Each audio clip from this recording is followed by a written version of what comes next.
मैंने और तुमने किसी भी एक कॉन्वर्जेसन को, किसी भी एक मोमेंट को हमारे पास से लेकर कम से कम काफ़ी बार 50 से 60 बार रिप्ले किया ही होगा कि हम लोग क्या कह सकते थे, क्या नहीं कह सकते थे, चीज़ें कैसी हो सकती थी, और उस चीज़ को पर्टिकुलरली उस मोमेंट में हम खुद रहते हैं। और ये मेरे साथ अभी भी होता है, आई गेस तुम्हारे साथ भी होता होगा। प्रॉब्लम ये आती है कि हम उस पर्टिकुलर मोमेंट में उस पूरे रिप्ले के रूट पे इतना फंस जाते हैं कि प्रेजेंट में क्या करना है, हमारी प्रेजेंट में लाइफ एक्चुअली चल रही है, हम उस पर कभी ध्यान ही नहीं देते, वो चीज़ें चलती जाती हैं।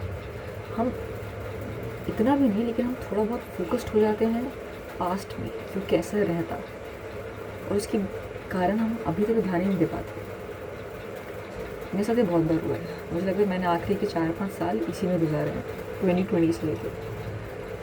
और काफ़ी बार मुझे आया भी है कि अच्छा ये चीज़ें हो रही है, मैं एक चीज़ को अगर सोचना ठीक नहीं है, ख़राब हो रहा है, बट स्टिल वो अच्छी लगती थी। किसी एक ही मोमेंट के बारे में रिप्ले करना वो ईजी था in actual doing the real work, getting to make new moments, और खुद को वापस से एम्बैरस करना, खुद को वापस से वैसी सिचुएशन में पुट करना। चीज़ें इतनी आसान नहीं होती हैं। मैंने काफ़ी बार ऐसी चीज़ें स्किप की हैं to being expose, to being seen, और उसका रिग्रेट अभी तक ये रहा है कि मुझे वो चीज़ बार फील करनी पड़ती है, that fear of being seen. अगर in the first place I have felt that, तो शायद अभी मुझे आसानी होती, जैसे कि मुझे भी वीडियो बनाने में आसानी हो रही है। मैंने पिछले 1 हफ्ते मैंने क्या किया मुझे कोई आइडिया नहीं, कोई भी आइडिया नहीं।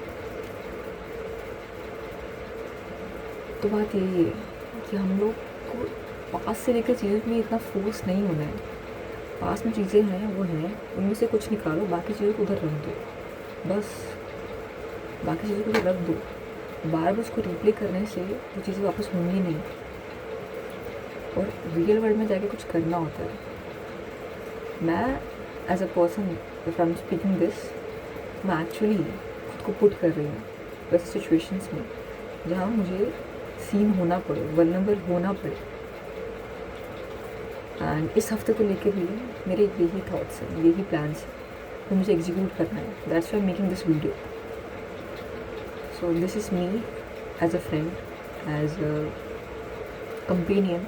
समझ लो यार, मान लो जो भी हुआ हुआ, लेकिन अब आगे बढ़ने का टाइम आ गया। अभी आगे के बहुत साल बाकी है।